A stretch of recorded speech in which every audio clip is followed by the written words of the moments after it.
Okay, welcome everyone to Consumer Behaviour and Branding. So this would be topic 6, if my memory serves me right, on the course Mktg3023 for semester 1, 2020. So as I do every election, I'll do this one as well. Do not forget the colour pyramid. Make sure you keep this front and center as we go through, because everything we do after this is in context of that slide right there in front of you. So do keep that in mind. It's a good one, of course, to remember all the way through. And I will refer back to it as we go through this evening's, this afternoon's material. So what's this lecture all about then? Much of marketing effectiveness is intertwined with that of understanding consumer behaviour. But before we get into the behaviour side of things, we need to understand the first part of that word, which is, or term I should say, consumer. So you need to know thy target market and the market itself. As in, you really need to know them, who they are, how they live, where they live, what they earn, think and believe. Now, we touched on this in the last lecture I talked about, but at the same time, it's just reiterating that point as being an important one, because everything in marketing is about the market, as in the target market. So always think customer first in terms of what you do in marketing from a strategy, branding, or anything else perspective with marketing. All right. Pardon me. Know your competitors and respect them.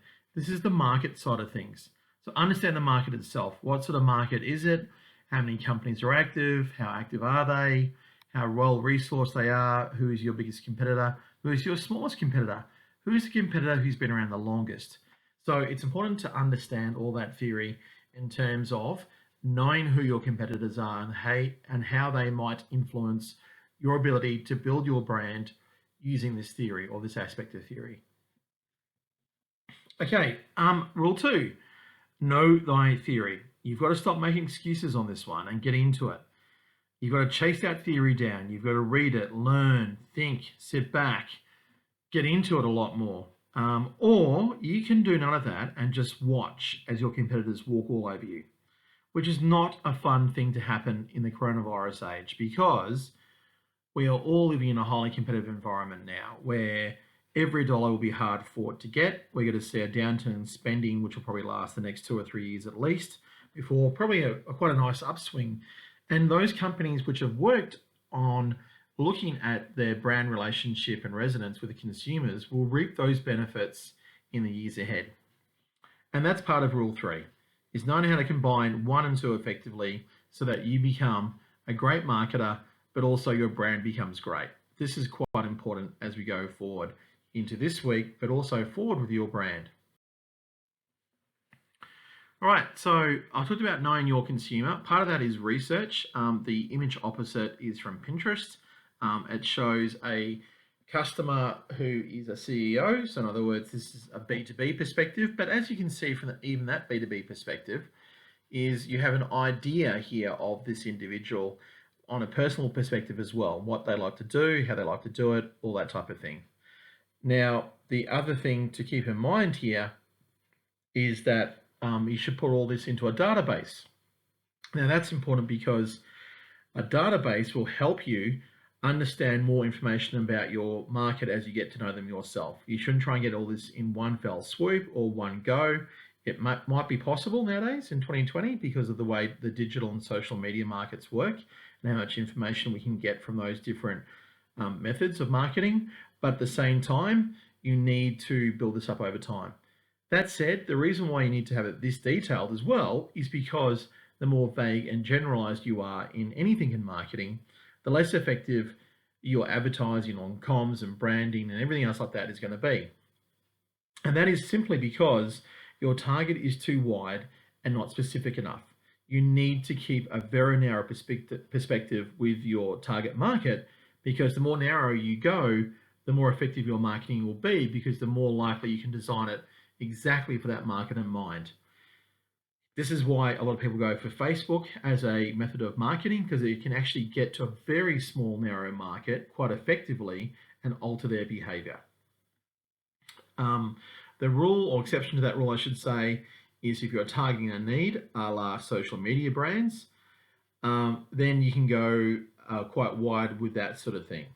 But that is hard to pull off in itself. You can be a massive social media brand with a mass market, but it's done specifically on appealing to a certain need. And even then, they'll probably have certain restrictions or confinements on who they're targeting based on the wider demographics, such as age or location.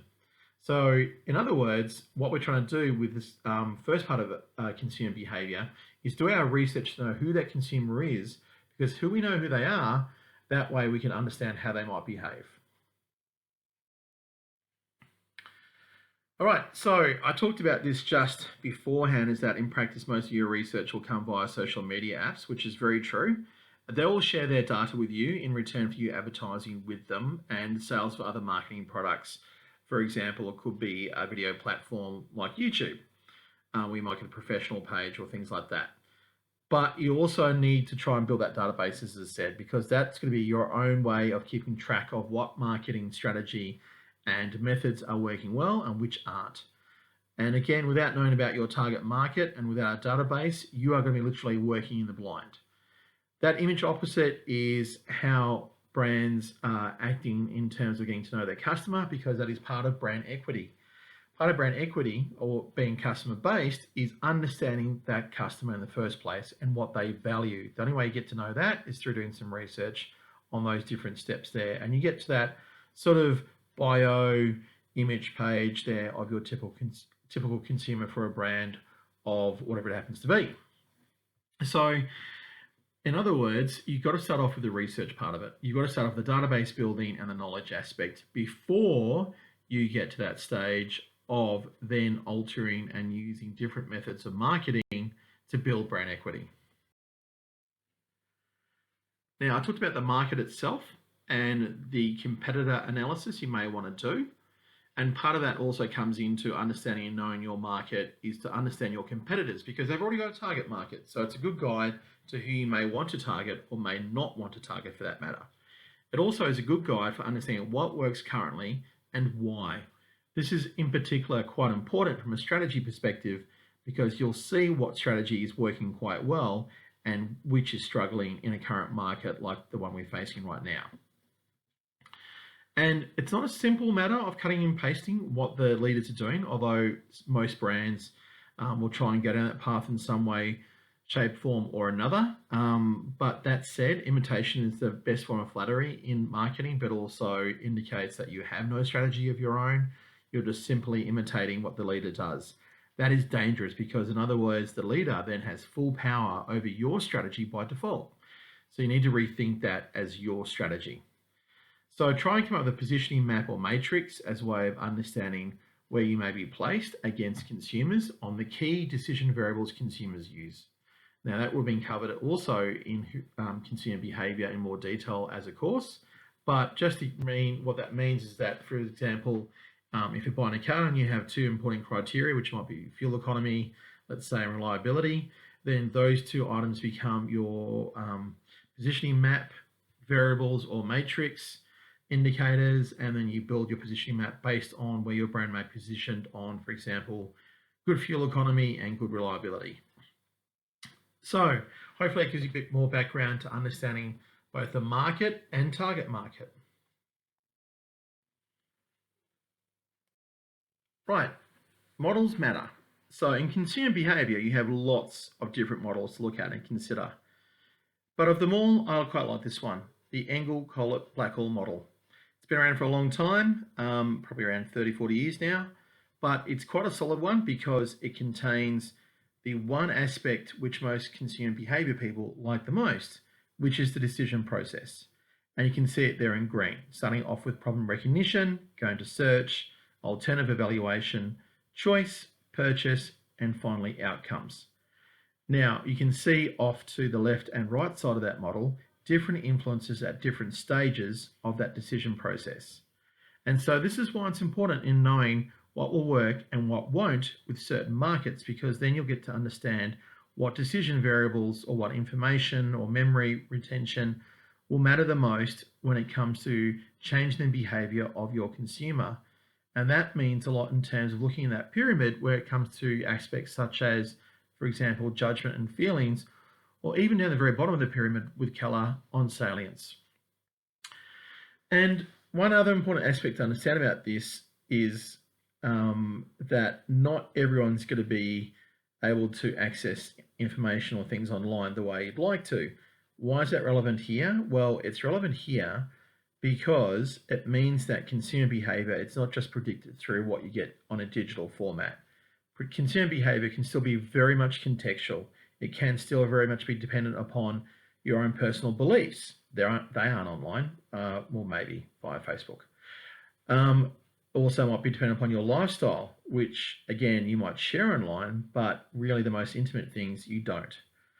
And then again, you might have other things here like cultural norms or even your social class identification. As Jimmy Barnes, the great Aussie singer and poet, once said, we're all working class people. So it's good to understand how these models work and a practical outcome and how they might influence your attempts to build a brand. And remember too, with applying this in a practical way, that your strategy may only be focused on certain steps of that decision process. Like target marketing, you cannot do them all at the one time. You need to just focus on one or two per campaign or per aspect of building your brand. If you're doing 3 to 4 marketing campaigns in a year or over a long period of time as part of building your brand, then you may find that you target the entire decision process. But that said, you'll still just target 1 to 2 steps at a time and perhaps in a non-linear order over the course of that 12-month period. For example, here, think about mid-year sales, or even right now what's going on with the coronavirus and how brands are reacting to that. For example, it's really hard to see anyone putting specials out now because there's such high demand by consumers for everything from toilet paper to bicycles. So it's good to understand this in a practical context first, that theoretical aspect second as a way of analysing what's working, what isn't, and then apply it to your own brand finally. 2 consumer behaviour theories. Now, there are literally hundreds of significant theories in this area, with many, many more, such as the one opposite, the customer value framework, emerging every week. Yes, every week. Every week there's journal papers put out and journals published, not to mention all the practitioner and industry focused material out there. And each theory can be an entire area of study in its own right, such as exchange theory, which is a massive area of marketing, particularly in marketing theory with academics. But as this course is about branding, not consumer behaviour, you need to invest in reading consumer behaviour theory. And I've put some handy links towards the end of this lecture on things you may want to read, which may help you with understanding consumer behaviour in a more modern 2020 context. So that is a starting point, but it should not be the end point of your knowledge. If you'd like to work in practice as a marketer, you'll need to keep up with this knowledge all the time. You need to be aware of what's going on all the time. You need to be thinking critically all the time. I can't switch off as a marketer. If I go to the shops, the first thing I start doing and walking around is thinking about how they're using marketing. I can't really enjoy the shops the way everyone else does because I'm thinking of how they might be doing the lighting in the store. What music are they playing? Why are things placed there? Why is the staff member working the way they are? Things like that all become quite relevant. Okay, so what I'll do now is cover a few of the handy theories when it comes to branding. And even then, that said, this is in the context of a slide deck being delivered during a time of coronavirus in shutdown, lockdown, and with that in mind about time pressures as well. So I'll try and cover the big ones, and I've put Keller's brand pyramid there again so we can all go over how these might be influencing each stage of brand development or even the brand objectives at each stage of that pyramid. So we've got there the different range of colors. Now, in the first week, we did the brand building, was the second week maybe, the brand building activity. I'm getting old, memory. And so we can see how people have used different colors in that activity. to be part of their brand logo and part of their brand image, and how customers might identify with that brand from the very first go. So we've got red, orange, yellow, green, blue, purple, pink. Now some people chose whatever color was left, but fair enough. But you can see how that color might be used by people to build brands up. Of course, we know some brands are very famous for the use of color. For example, Facebook is blue and white. Google is the rainbow. And so we see how different brands are using color all the way through. Cadbury chocolate is purple. Woolworths is green and white. Coles is red and white. And you can see how these brands are using colors as a key part of building brand equity with consumers. Even stores like Tiffany, for example, with their aqua, will use color as a key part of building brand equity into the organization, because then becomes identified with that brand very quickly. It's a very visual cue to the consumer about what that brand stands for and what it is in a very simple and fast way. Brand logos such as the Nike tick also work in the same perspective. They're a very, very simple way for the consumer to identify the brand and then have recall about what that brand stands for. Involvement theory is another great one to look at in terms of building your brand up, identifying what your brand is, either high involvement or low involvement, what sort of buying behavior it identifies with, are key aspects of looking at how to build brand equity very quickly into your brand. We can see there the other slide or other picture on this slide looks at external influences on consumer behavior, and that's a more modern emerging theory. Again, one of the things I talked about before about how these more practitioner-led theories are emerging, and this is another one where it looks at the different external influences upon the development of consumer behavior theory. But you can see it's a little bit clued in there to consumer involvement. Now you can see it's the very end or towards the end of the model they've built there.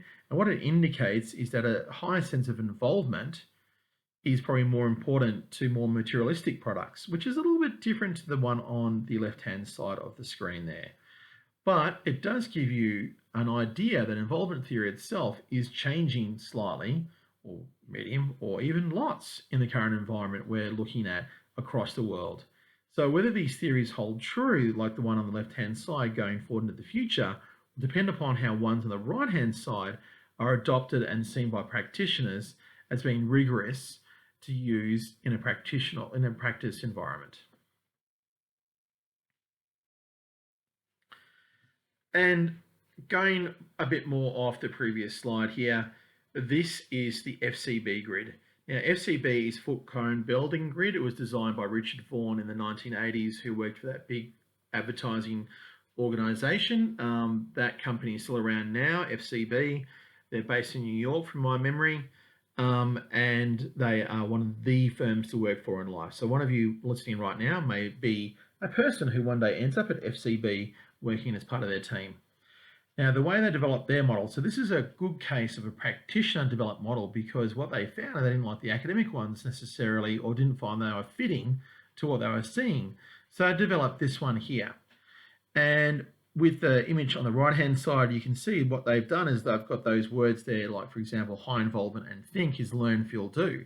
And that what they're trying to describe is a very simple process the consumer will go through. So the consumer might learn about something, feel it's the right thing, and then do it. And then you can see across the other side is more about feel, learn, and do. And then, of course, down the very bottom there, low involvement is more you just do it, you learn that as a good thing, and you feel good about it. And then there's do, feel, learn. So these different types of aspects of looking at involvement theory from a more practitioner focus are then transferred across onto that left side image. You may want to apply it in a strategic sense and how you build your brand equity up. So you can look at the different appeals used there, which might be good in not just advertising, but also all aspects of your marketing and branding efforts, is how you might then develop certain aspects of your brand to build brand equity based on how people might be involved with your brand. I hope that all makes sense, not too wordy for this time of year, but if not, just hit pause, rewind, and listen to it again, or shoot me an email. I hope you're liking these lectures I've done online. online so far. This is the second one I've done so far. So do let me know if you think I suck or if they're good to listen to. Hopefully they're good. All right. On to one of the other more useful aspects of consumer behavior theory. This one is a good one in the modern digital age because of how much information we get flooded with. This touches on the left-hand side there, the cognitive load theory, which applies right now. You can see with health messaging, if we hit people with too much information, they'll switch off, they'll hit their cognitive load, and then it is totally useless putting any more messages to them because they're not going to listen to them anyway, because they've hit their capacity or their full load, as it were, for being able to process any more messages. Now, the one on the right-hand side is about understanding different types of cognition, which might apply in a consumer sense. This is a little bit based on psychology. So anyone who's doing psychology right now, you're in the box seat, giddy up.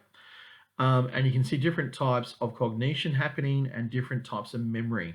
That's important for marketers because we do want to influence your memory long term, because that means that you retain that information and then hopefully that changes your behavior as a consumer based on your memory. And that's seen in that EKB model where memory is on the left-hand side. If you go back a couple of slides, you'll see it there on the left-hand side of that decision process going down. And it signifies the importance of memory when it comes to influencing that decision process in a consumer sense. All right, we have talked a lot about different theories. Here's another one. This is the different factors which can influence consumer behavior. Now, these factors are fluid and dynamic in a consumer's life. Think about your own life here and how these things might change. Economic factors are currently very, very important to most people because of what we're seeing in the economy. But then maybe in 12 months from now, personal factors or psychological factors will also become just as important. I did not make that slide up, so there is a typo there. If anyone notices it, let me know. But when you look at those different types of factors and influences on a consumer, they can vary quite substantially between individuals.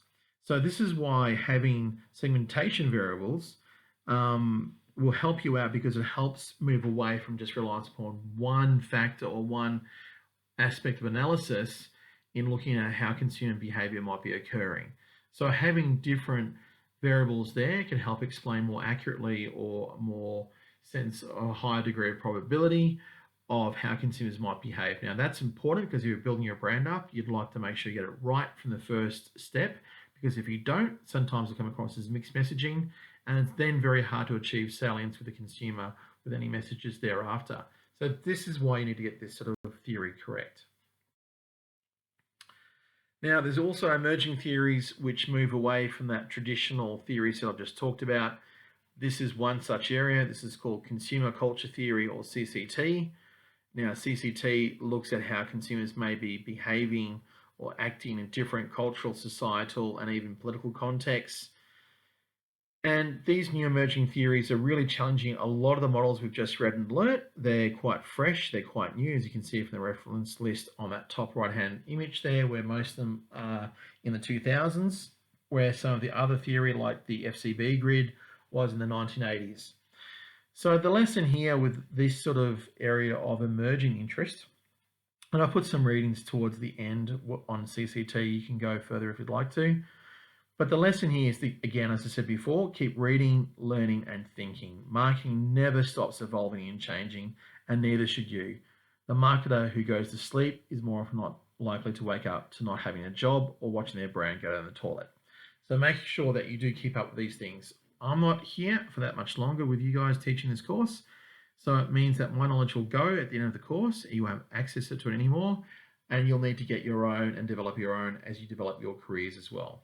For some of you, that's going to be an easy thing, because working for big brands, one of the big advantages is they do teach you a lot about how these things operate in a practical context. You can see a lot more because they're a lot more operations across different products, brands, and consumers. Whereas working for a smaller company, sometimes these things are very hard to see until many years down the track. So that said, you still need to keep up with what's going on, because you never know when your luck and fortune and career may change. All right, this slide has a list of further readings. They're all hyperlinks, so you should be able to click on them. That includes a free consumer behavior book there, which does not breach copyright. You can download that and go nuts there. And there's different models and things to look at, including on coronavirus and consumer behavior. Final note, whilst we have talked a lot about consumer behavior today, / this afternoon, / this morning, / tonight, remember it needs to be in the context of that theory opposite. Consumer behavior methods should inform how you build brand equity and then also keep it. So if you ever want to use consumer behavior to build your brand up, make sure you do it in the context of building the brand and not a consumer behavior one. Right. I hope you find that lecture quite good on consumer behavior. That's the finish of this topic for this aspect of the course. Stay tuned to the next topic on this course, which is leveraging secondary brand associations to build brand equity. Stay safe, and we'll talk soon.